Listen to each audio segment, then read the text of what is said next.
teman-teman semua, kembali lagi bersama saya. Perkenalkan, nama lengkap saya Agnesia Landina Maharani dengan NRP 222327.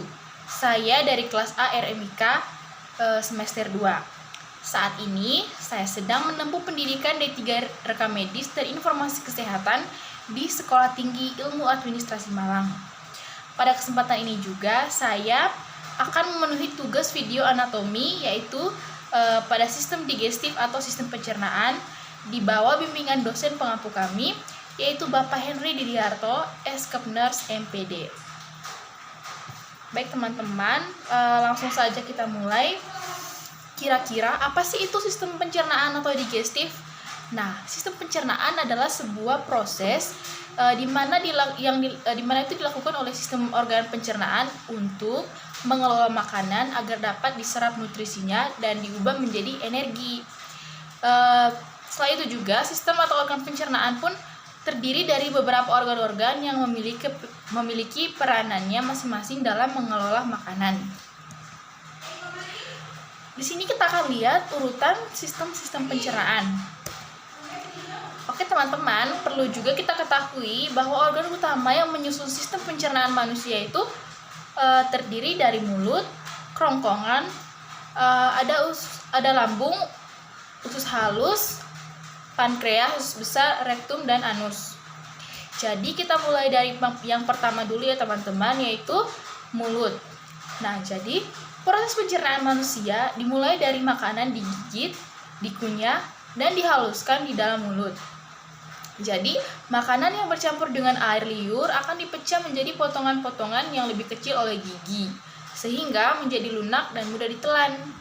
Dan juga peran lidah pun di sini sangat penting, yaitu mencampur makanan dengan air liur, mengarahkan makanan di dalam mulut agar tergigit secara merata oleh gigi, dan kemudian mendorongnya ke dalam kerongkongan untuk ditelan. Berikutnya, kita masuk ke kerongkongan atau esofagus. Nah, teman-teman, dalam proses menelan makanan, organ sistem pencernaan manusia yang berperan adalah kerongkongan atau esofagus. Jadi, di sini kerongkongan merupakan saluran yang memiliki panjang 25 cm dan berfungsi untuk menyalurkan makanan dan minuman dari mulut menuju lambung. Nah, berikutnya lambung. Nah, teman-teman, setelah didorong dari esofagus, maka lambung itu menerima makanan dan minuman. Lambung akan mengeluarkan zat asam dan enzim untuk melanjutkan proses pencernaan. Makanan yang masuk ke dalam lambung ini diolah menjadi cairan pekat atau berupa pasta, dan selanjutnya akan didorong menuju usus halus. Jadi selain itu, memecah makanan, lambung juga akan membunuh mikroorganisme yang mungkin terdapat pada makanan atau minuman. Nah, sebelum itu, makanan juga melewati pankreas. Makanan yang kita konsumsi itu melewati pankreas. Nah, dalam sistem pencernaan manusia, pankreas menghasilkan enzim yang bertugas untuk memecah nutrisi, seperti enzim lipase, protease, dan juga amilase. Nah, enzim-enzim ini akan dilepaskan oleh pankreas dan ikut bercampur dengan enzim pencernaan dari lambung tadi. Nah, pada enzim lipase di dalam enzim lipase ini juga berfungsi untuk mencerna lemak menjadi asam lemak, protease untuk mencerna protein menjadi asam amino, dan sedangkan amilase untuk memecahkan karbohidrat menjadi glukosa. Yang kelima ada kantong empedu. Jadi, hati atau liver merupakan penghasil cairan empedu. Jadi, teman-teman, cairan empedu itu dihasilkan oleh hati. Dan juga peranannya itu sangat penting dalam sistem pencernaan manusia, yaitu memecah lemak menjadi asam lemak.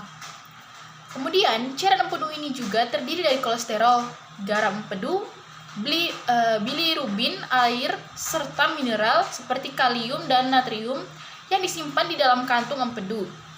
Jadi, ketika proses pencernaan makanan berlangsung, cairan empedu akan dialirkan ke dalam usus halus. Nah, setelah dari pankreas tadi, maka kita akan menuju ke usus halus. Nah, di usus halus ini, makanan yang sudah menjadi pasta atau kimus di dalam lambung akan didorong ke usus halus dengan gerakan peristaltik usus. Nah, di usus halus, makanan akan dipecah lebih lanjut dengan bantuan enzim dari pankreas dan cairan empedu yang dihasilkan oleh hati. Nah, usus halus terdiri dari 3 bagian ya teman-teman, yaitu duodenum atau usus bebas jari, kemudian ada jejunum atau usus kosong, dan ileum, bagian terakhir dari usus halus. Nah, duodenum itu memiliki fungsi untuk melanjutkan proses pemecahan makanan, sedangkan jejunum dan ileum bertanggung jawab untuk proses penyerapan nutrisi ke dalam aliran darah. Kemudian kita lanjut ke usus besar. Nah, teman-teman, setelah nutrisi diserap oleh tubuh, semua makanan yang diproses dalam sistem pencernaan manusia akan meninggalkan sisa-sisa atau limbah yang disebut tinja atau feses. Jadi, usus besar akan mendorong limbah makanan tersebut ke dalam rektum, yaitu perhentian terakhir pada saluran pencernaan. Proses pengolahan dan pencernaan makanan hingga menjadi tinja umumnya memerlukan waktu kurang lebih 30-40 jam. Ketika rektum sudah terisi penuh dan tinja di dalam siap dikeluarkan melalui anus, maka manusia akan merasakan mulas dan muncul dorongan untuk buang air besar. Yang terakhir di anus. Jadi fungsi anus yang utama adalah sebagai jalan keluar feses atau tinja. Jadi sisa-sisa makanan, sisa-sisa dari zat proses pencernaan tadi itu akan dikeluarkan melalui anus. Nah, jika ada masalah pada anus, maka ini bisa mengganggu sistem pencernaan secara keseluruhan. Jadi itu saja beberapa bagian-bagian dan juga urutan sistem pencernaan ya teman-teman. Kemudian kita akan masuk ke dalam cara menjaga kesehatan sistem pencernaan, karena ini sangat penting agar sistem pencernaan kita itu tetap terjaga dan kita terhindar dari beberapa penyakit yang berbahaya yang mengganggu sistem pencernaan kita. Jadi cara menjaga kesehatan sistem pencernaan. Jadi teman-teman, banyak sekali penyakit yang menyerang sistem pencernaan manusia, seperti mah, penyakit asam lambung, diare, sembelit, penyakit Crohn atau wasir. Bisa terjadi jika kesehatan saluran kita itu saluran atau kesehatan pencernaan kita itu tidak terjaga. Dan gangguan sistem pencernaan ini dapat menyebabkan proses penyerapan nutrisi di dalam tubuh terganggu. Nah, sehingga meningkatkan risiko terjadinya malnutrisi atau kekurangan gizi. Oleh karena itu, kita perlu menjaga dan juga perlu tahu bagaimana cara menjaga sistem pencernaan dengan melakukan beberapa tips berikut ini. Yang pertama, selalu minum air putih minimal 8 gelas per hari. Yang kedua, kita harus memperbanyak mengonsumsi makanan tinggi serat seperti buah-buahan, sayuran, dan juga biji-bijian. Yang ketiga, kita harus membatasi mengonsumsi minuman beralkohol atau hal-hal yang mengandung zat-zat berbahaya. Jadi, kemudian juga kita harus memperbiasakan untuk menghentikan kebiasaan merokok. Setelah itu, kita juga perlu membatasi konsumsi makanan yang berkolesterol tinggi. Berikutnya juga konsumsi makanan atau minuman yang mengandung probiotik.